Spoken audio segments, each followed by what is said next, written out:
It's always good to start off with a relief carving as opposed to a 3D carving when you're first starting out, and the eagle is a perfect subject to do that. And the best drawing you can have is one of a profile of the eagle head. You don't want kind of like this where it's sort of shot from down below. That's no good. This one's shot from down below as well. And you can also sort of like put in line drawings on the computer. That one's shot from down below as well. But these are good pictures to use as references, just to see how all the nasal kind of things work as well. I used sort of baking paper as tracing paper to take this off an eagle that I found on Google. I can't show you that eagle, but I kind of changed it around a little bit as well, so I'm not infringing on any copyright laws. So then I just put a little bit of carbon paper on and go over the pencil again, and we have got a copy of that now on the wood. Okay, and we're going to power carve the background back to a flat surface. So on the side I want to sort of like put a line in where the background is going to go back to. Might go a little bit deeper there. You can sort of see I'm just using my finger and the pencil to go along. So that is the area of wood that we're going to take away. Now there are a lot of ways you can remove wood, and one of those ways is with a cutter burr, but however I kind of think it's kind of a little bit of a waste if you remove a whole lot of wood with a cutter burr, because they tend to dull really easily. So I tend to only use cutter burrs for fine details, but you could use it if you want. If you've got some cheap ones, you could use that, or you could use a Cutzel Extreme burr. You could use the flame burr if you wanted, and just keep that moving really quickly. And you could also use this burr. This is a Cutzel Sphere burr. I believe it's their largest one in the 1/8 category. This is an extreme one as well, and it's removing it really nicely. The thing, when the burrs are a little bit bigger, it's easier to get that flat surface on the wood.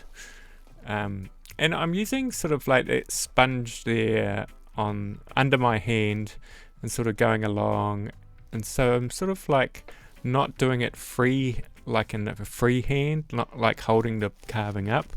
So I'm sort of using the table as sort of like a level surface, so I can sort of just go in and try and get everything going down at kind of the same rate. Does that make sense? I'm not really sure if it does. But anyway, you can sort of see what I'm doing, and I'm just sort of like checking to see if I'm going up to that line. And what I tend to do is I sort of like go quite close to the eagle, sort of the lines that are drawn around the outside, but I'll tidy those up as I finish off this background a little bit later on. Now we have removed the bulk of the wood from the background.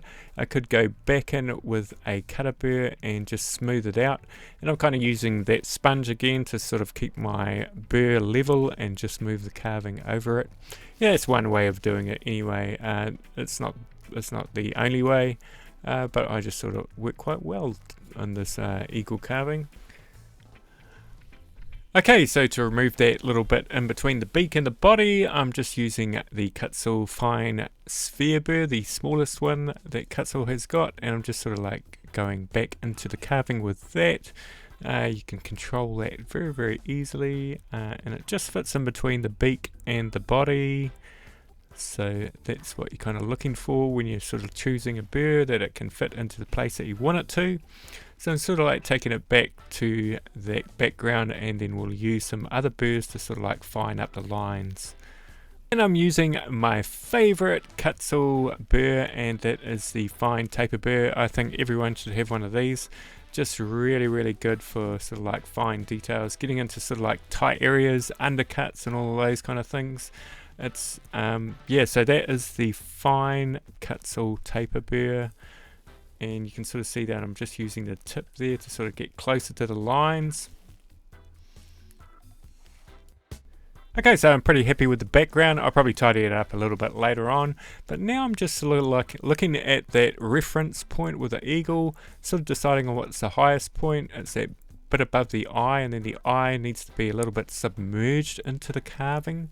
So I'm just sort of like looking at the relationship with everything. Sort of I need to take the beak kind of a little bit back and round it off. And with relief carvings, you've got to understand that you can't sort of like go 100% 360 on them. You sort of have to sort of taper things back a little bit and maybe just sort of like insinuate depth in some parts. And here is a little Dremel disc sander that I got off Amazon. It's pretty good for these backgrounds and just flattening things off. You can sort of put different grits on to make it smoother, or yeah, well, you know the like. I think I've got 60 grit on there at the moment, just to sort of like smooth things out, and then I'll go, I don't know, to about 120 grit probably.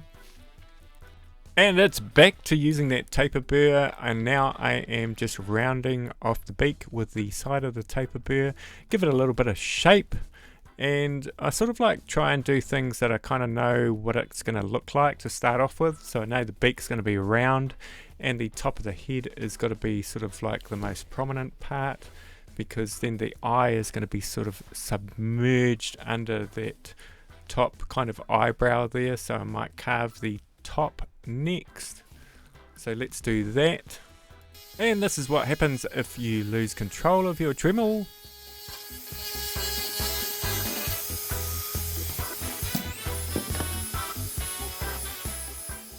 And so you can sort of see what happened there. I sort of lost grip of the Dremel, and then it sort of like flew out of my hand and hit the thing, and then hit my t-shirt and wrapped up and stopped the flex shaft, and that, so that broke the inner shaft of it, and so I just replaced that, and then we will carry on carving.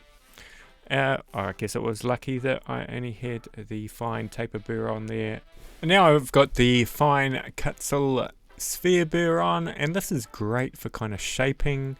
So I'm sort of like leaving the eyeball kind of there and sort of taking some depth underneath it out, just sort of putting in sort of like contours on the upper part of the head. Now I've got in a cutter burr, and I'm just starting to shape the eye now with that cutter burr. Got to be very careful with cutter burrs, because if you put too much pressure on them, they can sort of like really cut into the wood really quickly.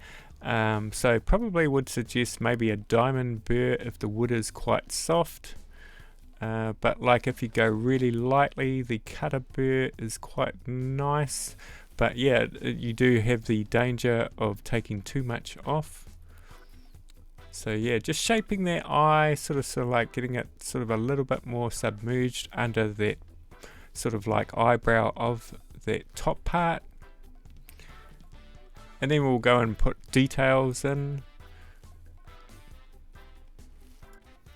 Now I've kind of got that really elongated diamond cone burr on there. That is from Master Carver. And I'm just trying to shape that eye. It's proving a little bit difficult there, but you just got to persist, and I'm using the end to put in sort of like the eyelids as well. And sorry about this, the camera work isn't the best, it's kind of a little bit fuzzy, but you can see my fingers really well. So, but what I'm using here is one of those, what are they called, the T-shaped burrs, sort of like with a flat disc on the top, sort of smoothing out the eye itself and putting in sort of like the lines there with the edge of it as well. It's quite a delicate operation.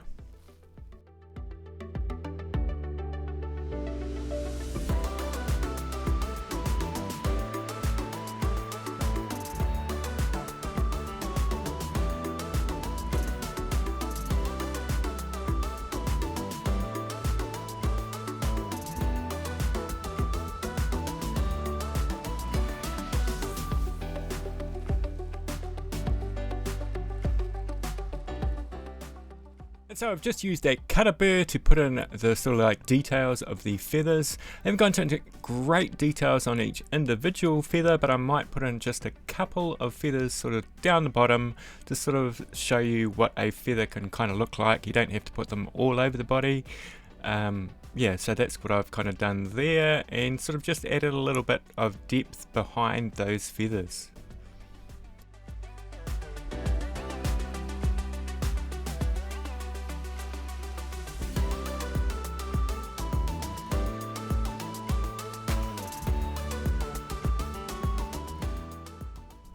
And if you really want your carving to sort of stick out, what I do is I will put a sort of like undercut between the background and the body of the bird or whatever you're carving, so you can see it there. It's really quite nice. So I've used those T-burrs and they're really good for that, and it also offers the advantage of the wood dye doesn't soak into the bird because you've got that really big undercut underneath it. Okay, so that wood dye is a brie wax. It's called Antique Mahogany. And what I'm doing here is really sort of like giving a contrast between the bird, well, the eagle, and the background. And what I'm doing now is I am putting on a wax, and pretty much that's it. And so you could paint it or burn it or however you want to do it. And so to bring out the eye detail and maybe a little bit on the beak, I just go back with a diamond burr. And so we don't have to paint or anything. I'll just bring it out a little bit so it kind of sticks out. And if you could hit that like button, that would be fantastic. And I'm not quite sure what I'm going to carve next time. I'm thinking maybe a skull. What do you reckon? Whoop, bit of bad camera work there. Anyway, hey, thanks for watching. We'll see you next time.